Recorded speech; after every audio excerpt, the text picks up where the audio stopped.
Good morning. Welcome to the last take 5 of 2015.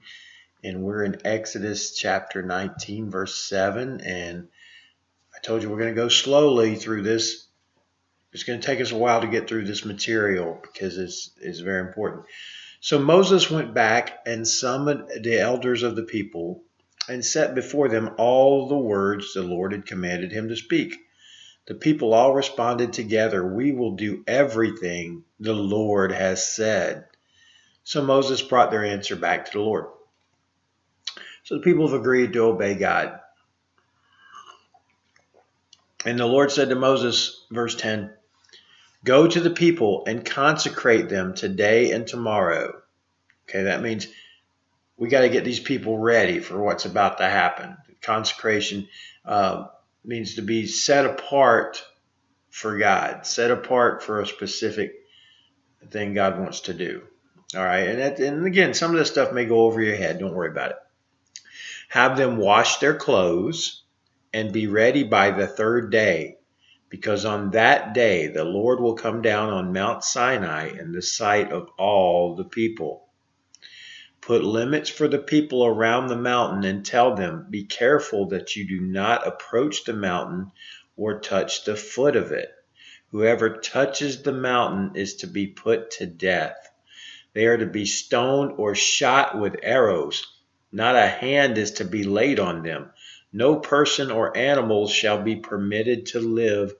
Only when the ram's horn sounds a long blast may they approach the mountain."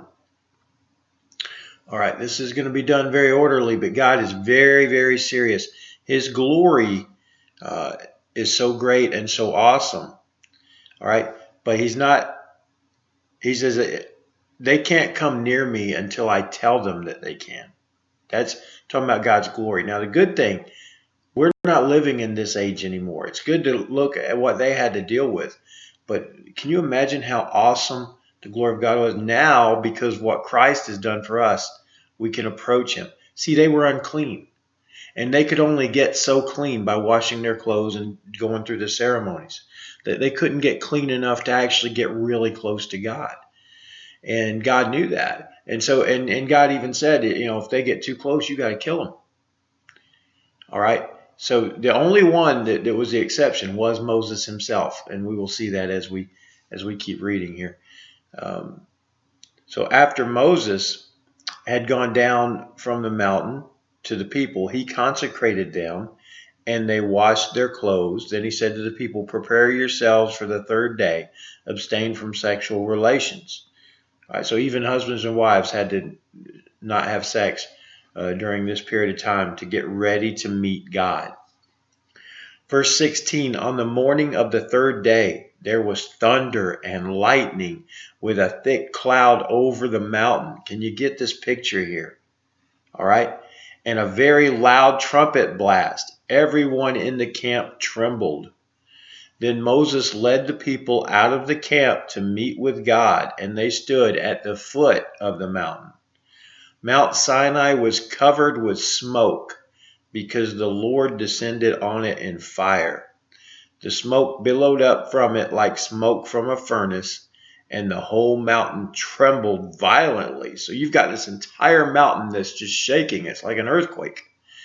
As the sound of the trumpet grew louder and louder, Moses spoke, and the voice of God answered him.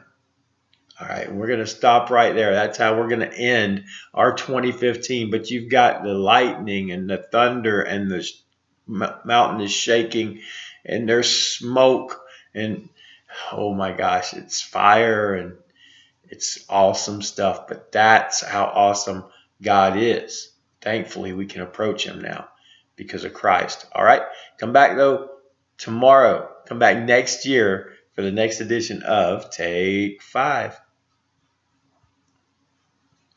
Gotta find my little, there we go. Oh, we didn't quite go the whole 5. Good. All right.